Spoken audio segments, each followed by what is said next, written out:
Hi, it's John McCann from Stan James. Welcome to a preview of the African Cup of Nations, which begins in Angola on Sunday. 32 games between Sunday and the 31st of January, and the final will be played in Luanda in Angola hosting for the first time. African Cup of Nations, first time I think it may be an even number. I think Sepp Blatter and a lot of the FIFA executive are trying to get the African Cup of Nations to fit in with the world structure, so that of course this year it of course coincides with the World Cup year, and I don't think it wouldn't surprise me if 2010, maybe 2012, but by 2015 it will be a summer tournament held in an odd number, so make sure it doesn't coincide with the World Cup year. Let's get on to the teams we have at Stan James. The 13-5 favourite are the Ivory Coast. Ivory Coast, of course, were a group of death in the World Cup, as they did last World Cup. Later in the year, they really have a difficult task, but I think probably on paper, maybe they have the best team with their Chelsea talismans, Didier Drogba. It's a massive year, of course, for Drogba when you think the World Cup, and of course what he has to when he comes back to the Premier League in February with Chelsea at the top of the Premiership, and also the Champions League and the FA Cup on the horizon as well. Massive year for Drogba. How big are those massive shoulders? He plays, of course, for the Elephants, that they are affectionately known, the Ivory Coast. Solomon Kalou, his teammate, other familiar names to look out for: Yaya Nkole Toure, Didier Zakora of Sevilla now, of course, who played for Tottenham, and of course Emmanuel Eboué, rather, of Arsenal, of course. So many Arsenal supporters would think that's not a great loss. Ghana are the 7-2 second favourites, can't have them whatsoever. No Suleiman Tari. He came home, he refused to turn up for a friendly and was fined. He subsequently didn't pay the fine, so good discipline, I think. And Suleiman Tari of Inter Milan now, of course, ex-Pompey, he doesn't make it. So skipper Stephen Apaya also doesn't make it as well, and the Black Stars have too much emphasis, surely, on Michael Essien. Of course, Michael Essien has been out since the last round of the Champions League. Can't have Ghana whatsoever. Can't have the Pharaohs of Egypt either. They're, of course, looking for a hat-trick. They won on home soil in 2006, and they beat Cameroon 1-0 in Ghana last time. No Amir Zaki and no Mido as well. Mido, of course, the Middlesbrough striker, on loan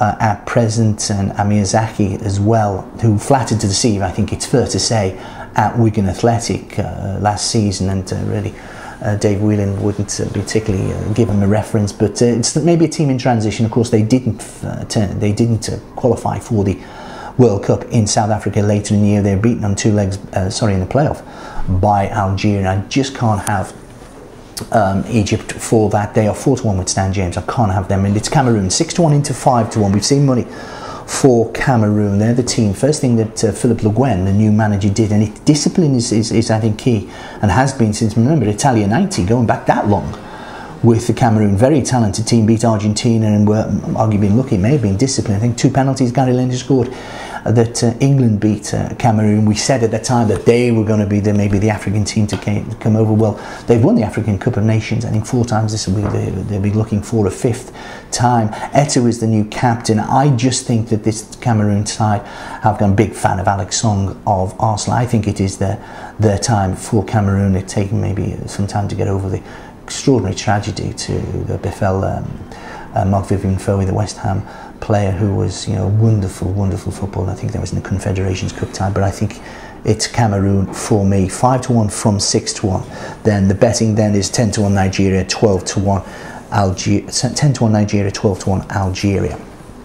In that, let's go look at the top scorer. No surprise there, Didier Drogba is the 9-2 favourite from Eto'o. Then we have Asamoah Gyan. Now this is a Rennes striker who plays up front for Ghana. As I say, I can't fancy the Black Stars particularly. I can't really have him.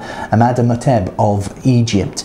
He plays his club football in Egypt. He's a 10-1 shot. Mohamed Zidane, he is plays for Borussia Dortmund. He is somebody to look out for. If Egypt are going to go a long way in this tournament, I think Zidane has got a massive role to play. Emmanuel Adebayor rather, for Manchester City. The Togolese striker, he's a 16-1 shot. Pierre Webo of Cameroon, this is the Real Mallorca striker. I'm hoping that he may be the one to help Samuel Eto'o fire the bullets for Cameroon to glory. He's a 16-1 shot, as is Freddie Kanuti, the Mali striker.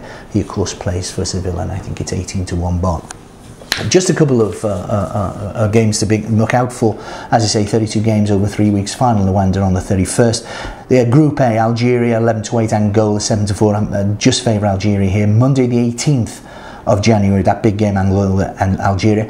Friday the 15th, we have Ivory Coast versus Ghana in Group B. That will just hopefully decide Group A and B. I just say I'm Ivory Coast over Ghana in that game. Fascinating to see Drogba and Essien go head-to-head in that. Tuesday the 12th of January in Group C, the big game there, Egypt, a 10-11 Nigeria at even money. Cameroon 4-6 to top the group in Group D. I think this is a shoe-in.